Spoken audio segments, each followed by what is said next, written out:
विद्यार्थी मित्रांनो, geography by Sachin Shinde YouTube चॅनलवरती तुमचं मनापासून स्वागत आहे। आजची जी परीक्षा जी झालेली आहे 2 फेब्रुवारीची 2024 ची ऍडव्हर्टाइज होती कंबाईन ग्रुप बी पूर्व परीक्षा। या पूर्व परीक्षेसाठी भूगोल प्रश्नांची जे काही उत्तर आहेत, संभाव्य उत्तर, त्याची उत्तर तालिका घेऊन आज आपण या लेक्चर मध्ये आलेलो आहेत। तर खूप जास्त हार्ड क्वेश्चन पेपर नव्हता किंवा भूगोलचे क्वेश्चन जे होते ते खूप जास्त अवघड नव्हते। एक दुसरे क्वेश्चन जे होते थोडे आउट ऑफ सिलेबस होता एक क्वेश्चन, त्याच्यामुळे जास्त टेन्शन घेण्याची गरज नाही। मला आत्मविश्वास आहे की बाबा तुम्हाला खूप जास्त चांगल्या प्रकारे पेपर गेलेला आहे। भूगोलचे क्वेश्चन जे आहेत ते तुम्हाला सोपेच गेलेले असतील। संभाव्य उत्तर तालिका जी आहे ती आपण या ठिकाणी घेणार आहे। तर याच्यामध्ये तुम्ही क्वेश्चन पेपर कोणता हे केलेला आहे, घेताय, तुमच्याकडे कोणता अवेलेबल आहे, त्याच्यानुसार ही जी उत्तर तालिका आहे ते मी या ठिकाणी देणार आहे। माझ्याकडे मी जे क्वेश्चन पेपर माझ्याकडे जो आलेला होता तो ग्रुप बी म्हणजे सेट नंबर बी आलेला होता। बी मधल्या तुम्हाला प्रश्नांची सिरीज सांगतो। तर याच्यामध्ये क्वेश्चन नंबर 11 जो आहे, क्वेश्चन नंबर 11 मध्ये 11 पासून आपण या ठिकाणी चालू करणार आहेत। तर 11 नंबरचा जो क्वेश्चन आहे ग्रुप सेट नंबर बी, तर याच्यामध्ये कोणत्या दोन नद्यांच्या दरम्यान प्रदेशाला पंजाब हिमालय म्हणतात। एकदम सोपा प्रश्न आहे। याच्यामध्ये आपण लेक्चर मध्ये खूप वेळा याच्यावरती चर्चा केलेली होती। कोणत्या दोन नद्या दरम्यानच्या प्रदेशाला पंजाब हिमालय म्हणतात। आपल्याला सगळ्याला माहिती आहे हिमालय पर्वत जो आहे, या हिमालय पर्वताचे प्रादेशिक जर आपण याचं जर हे बघितलं, क्लासिफिकेशन जर बघितलं, तर आपण 3 गटामध्ये केलेलं सांगितलं होतं तुम्हाला।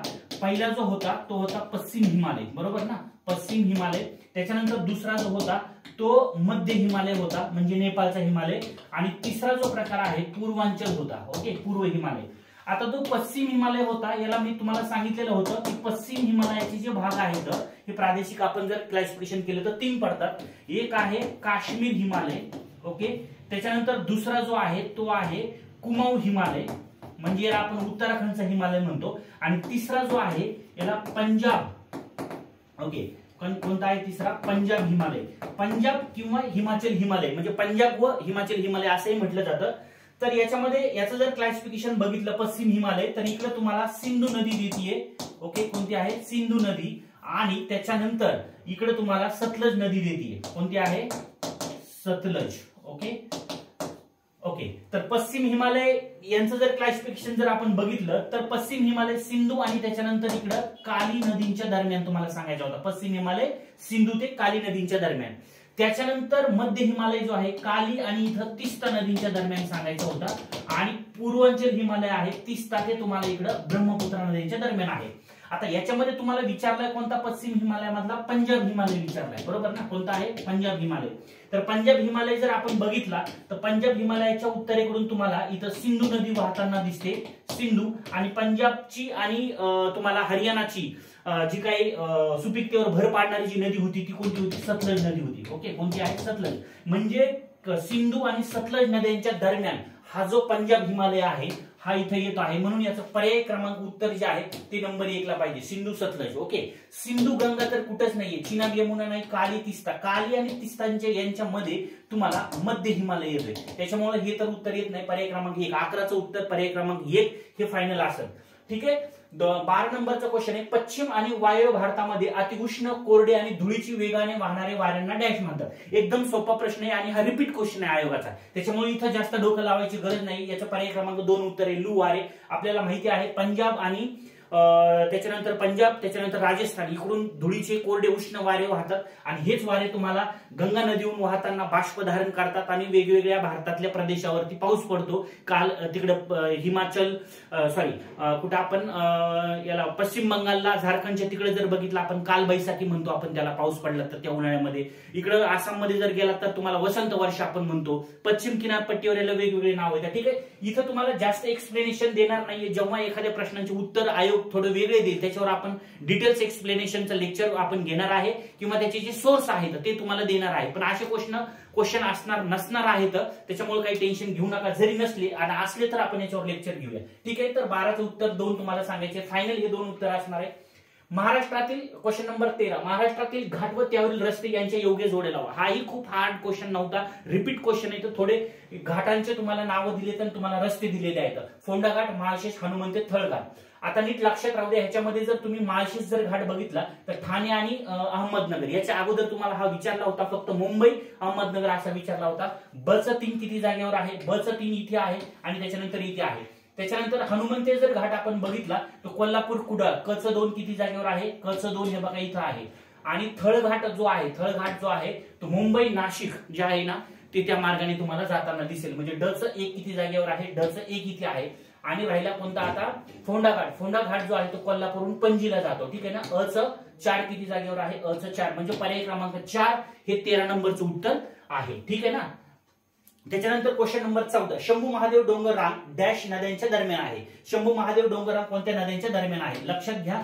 आपण याच्यासाठी शॉर्टकट ट्रिक सांगितली होती. ना 7 तापी, ना 7 तापी, 7 गोदा, हरे, भीमा, शंभू, कृष्णा. सगळ्यांना माहिती आहे, ट्रिक सांगितलेली होती. वरती जर तुम्हाला इकडं ही नर्मदा नदी आहे. ना म्हणजे काय आहे, ना म्हणजे काय आहे, ना म्हणजे इथं नर्मदा नदी. त्याच्या इथं जर आपण हा जर पर्वत जर बघितला, इथं जर पर्वत बघितला तर हा सातपुडा होता. ओके, सातपुडा. याच्या खालून तुम्हाला तापी नदी वाहते. कोणती आहे, इथं तापी नदी.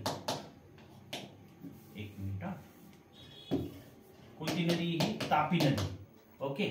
त्याच्यानंतर जर आपण बघितला तर इथून तुम्हाला एक डोंगर रांग आहे, ही सातमाळा डोंगर, सातमाळा. ओके, सातमाळाच्या तिथून तुम्हाला कोणती नदी वाहताना दिसेल, इथं गोदावरी नदी वाहताना दिसेल. याच्या खाली जर आपण जर डोंगर रांग जर बघितली, याच्या खाली जर डोंगर रांग जर बघितली तर इथं हरिश्चंद्र बालाघाट, हरिश्चंद्र डॅश बालाघाट. आणि इथून कोणती नदी वाहते, तर इथून भीमा नदी वाहते. आणि ह्याच्या खाली जर आपण एक डोंगर रांग जर बघितली तर इथं आहे तुम्हाला शंभू महादेव डोंगर रांग, त्याच्या खाली कृष्णा नदीचं खोरं आहे.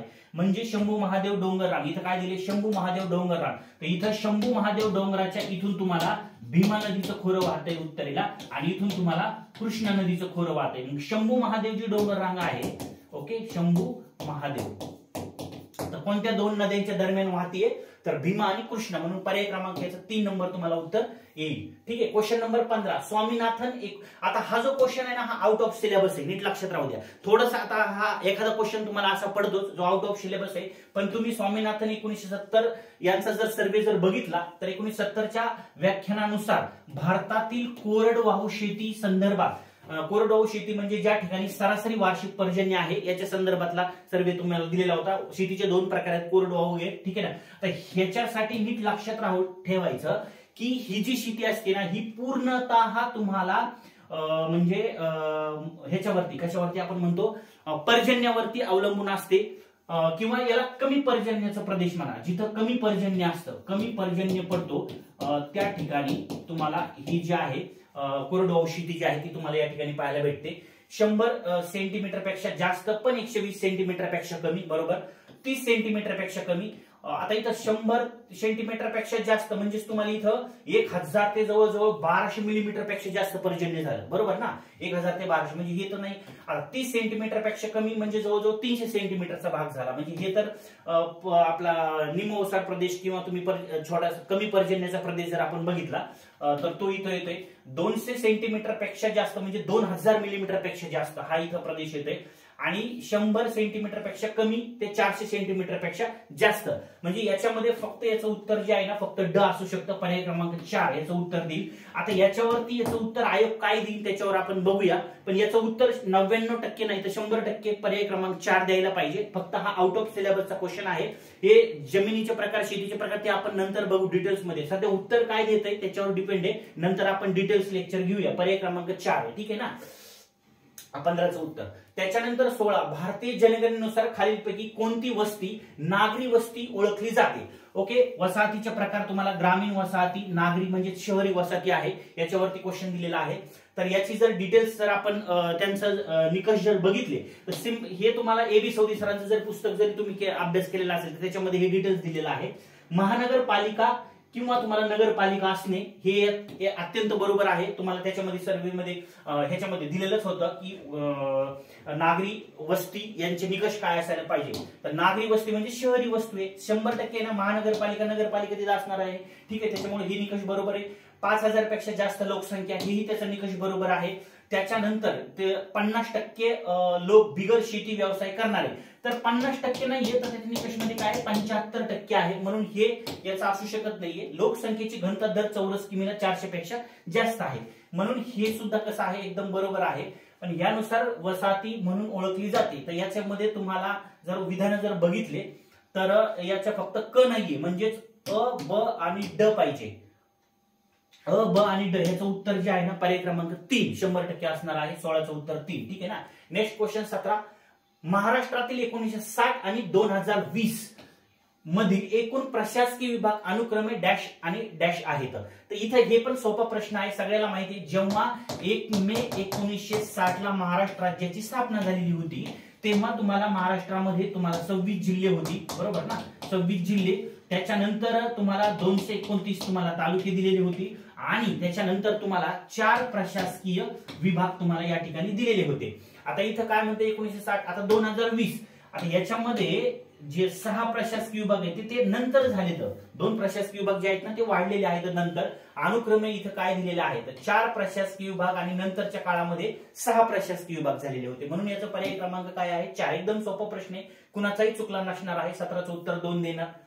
18 नंबरचा क्वेश्चन आहे योग्य जोड्या जुळवा. तर योग्य जोड्यामध्ये मृदाचे प्रकार दिलेले आहेत आणि तुम्हाला त्याचा प्रदेश दिलेला आहे. हाही एकदम सोपा प्रश्न आहे, ओव्हरलुक तुम्हाला प्रश्न विचारलाय, खूप जास्त डीप मध्ये नाही विचारला. काळी मृदा जे आहे ते दख्खनच्या पठारावरती आढळते, महाराष्ट्र पठारावरती आढळते आहे. ओके, महाराष्ट्र पठाराचा 90% भाग हा बेसॉल्ट खडकांनी व्यापलाय. बेसॉल्ट खडकाचं अपक्षरण जी जर झाली तर काळी रेगूर मृदा तयार होते, बरोबर ना, म्हणून तुम्हाला काळी मृदा जी आहे ते पठारी प्रदेशामध्ये आढळते. जांभी मृदा जर आपण बघितली, याच्यात जांभी मृदा जांभ्या खडकाचा अपक्षरण होऊन तयार होते, म्हणून ही मृदा तुम्हाला कोकणामध्ये आढळते आणि पूर्व विदर्भातल्या गडचिरोली जिल्ह्यामध्ये थोड्या प्रमाणात आढळते. तर अच 3 किती जागेवर आहे बघा, इथं आहे अच 3, इथं आहे.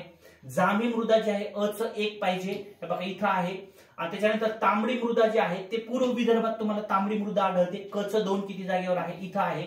आणि त्याच्यानंतर भरड उथळ मृदा जी आहे ते सह्याद्रीच्या पूर्व भागावरती तुम्हाला या ठिकाणी पाहायला मिळतं, डच 4. ठीक आहे, म्हणजे याचा पर्याय क्रमांक 2, म्हणजे 18चं उत्तर पर्याय क्रमांक 2 या ठिकाणी असणार आहे 100%. बघूया काय देते. 19 नंबरचा क्वेश्चन आहे, खालील विधानांचे निरीक्षण करून योग्य पर्याय निवडा.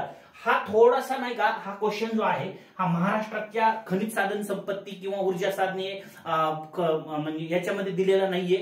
पण जर तुम्ही आपण महाराष्ट्राची भूगर्भ रचना जर व्हिडिओ जर तुम्ही बघितला, महाराष्ट्राची भूगर्भ रचना किंवा तुम्हाला जगातले खडकांचे जर प्रकार विचारले, ओके, खडकांचे प्रकार, तर खडकांच्या प्रकारामध्ये तुम्हाला सगळ्यांना माहिती आहे खडकांचे मुख्य 3 प्रकार पडतात. एक अग्निजन्य खडक, ओके, अग्निजन्य खडक, त्याला आर्कियन खडक आपण म्हणतो. त्याच्यानंतर दुसरा रूपांतरित खडक आहे, रूपांतरित खडकाला त्याच्यानंतर तिसरा जो आहे तो आहे गाळाचे खडक, याला आपण स्तरित खडक म्हणतो, द्वितीय खडक म्हणतो. ओके, तर असे 3 प्रकार तुम्हाला खडकांचे प्रकार बघितलेले होते. ज्यांनी भारताची भूगर्भ रचना आपला टॉपिक बघितलाय त्या क्वेश्चन या ठिकाणी चुकणार नाहीये त्यांचा. अग्निजन्य खडकात म्हणजे अग्निजन्य खडकाला आर्कियन खडक म्हणा. अग्निजन्य खडकात लोह, त्याच्यानंतर सोने आणि तांबे हे खनिज आढळते. यस, लोह खनिज आढळते, मॅग्नीज सुद्धा आढळतं. त्याच्यामुळे हे विधान एकदम बरोबर आहे. स्तरित म्हणजेच तुम्हाला द्वितीय प्रकारचे खडक, गाळाचे खडक आपण त्याला म्हणतो. स्तरित खडकात चुन खडक आणि जिप्सम यासारखी खनिज आढळतात, बरोबर आहे. स्तरित खडक आपल्याकडे महाराष्ट्रात जर तुम्ही बघितला तर तुम्हाला यवतमाळ वगैरे या ठिकाणी जर बघितला तर तुम्हाला इथं चुन खडक आणि जिप्समचे साठे आढळतात त्या ठिकाणी. याचा अर्थ हे ब जे आहे ना, स्तरित खडकात चुन खडक आढळते, जिप्समचे सारखी खनिजे सुद्धा आढळतात, म्हणजे ब ही बरोबर आहे. क काय, रूपांतरित खडकात अभ्रक, ग्रॅनाइट यासारखी खनिजे आढळत नाहीत. लक्षात राहू द्या, कधी पण निगेटिव्ह विधान जर अशा टाईपचे जर विधान जर आले तर हे कधी पण हे बरोबर नसतं. त्याच्यामुळे हे जे विधान आहे हे एकदम चुकीचं आहे. रूपांतरित खडकात अभ्रक, ग्रॅनाइट खडक आढळत नाही, ठीक आहे ना, आढळत नाहीत असं म्हणते, तर आढळतात. तर हे लक्षात राहू द्या. 19चं उत्तर ब आणि क फक्त पाहिजे. अ आणि ब इथं बरोबर आहे, म्हणजे पर्याय क्रमांक 3. 19चं पर्याय क्रमांक 3 हे त्याचं उत्तर असणार आहे, ठीक आहे ना. तर हे डिटेल्स आपण नंतर बघूया, इथं आता वेळ नाही डिटेल्स लेक्चर घेण्याची. क्वेश्चन नंबर लास्ट, खालीलपैकी कोणते विधान किंवा बरोबर आहेत, कोणते विधान खालीलपैकी बरोबर आहेत. तर महाराष्ट्रात भीमा नदीचे स्वतंत्र खोरे आहे, बरोबर ना. महाराष्ट्रात भीमा नदीचे स्वतंत्र खोरं आहे हे विधान एकदम बरोबर आहे. कारण का इथं या प्रश्नाला बरेचसे मुलं जे आहेत ना ते चुकलेले असणार आहेत. कारण का काही लोकांना काय वाटतं की भीमा नदी जी आहे ती तर कृष्णा नदीची उपनदी आहे, बरोबर ना, कृष्णा नदीची, पण ते भारतामध्ये, कारण का जी भीमा नदी आहे ही भीमा नदी तुम्हाला महाराष्ट्राच्या बाहेर कर्नाटक या ठिकाणी, ओके, कर्नाटक म्हणजेच कुरगुडी या ठिकाणी, रायचूर जिल्ह्यामध्ये कुरगुडी या ठिकाणी ती कृष्णा नदीला महाराष्ट्राच्या बाहेर मिळते कर्नाटक राज्यामध्ये. त्याच्यामुळं महाराष्ट्रात भीमा नदीचे स्वतंत्र खोरे आहेत, तर हे बरोबर आहे.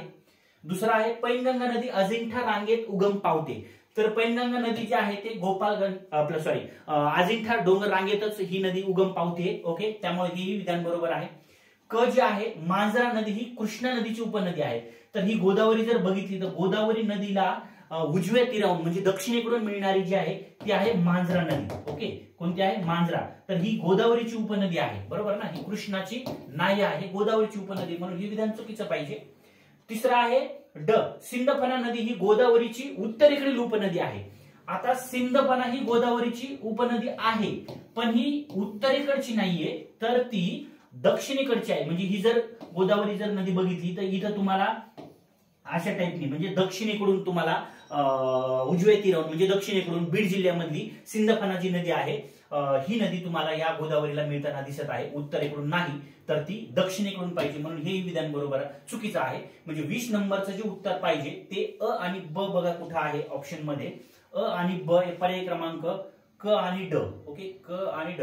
आता तुम्हाला विधान बरोबर आहेत असं विचारलेलं आहे, तर अ आणि ब हे जे विधान जे आहेत ना ते तुम्हाला या ठिकाणी बरोबर विचारलेले आहे, ठीक आहे ना. पर्याय क्रमांक फक्त अ आणि ब बरोबर, ठीक आहे ना.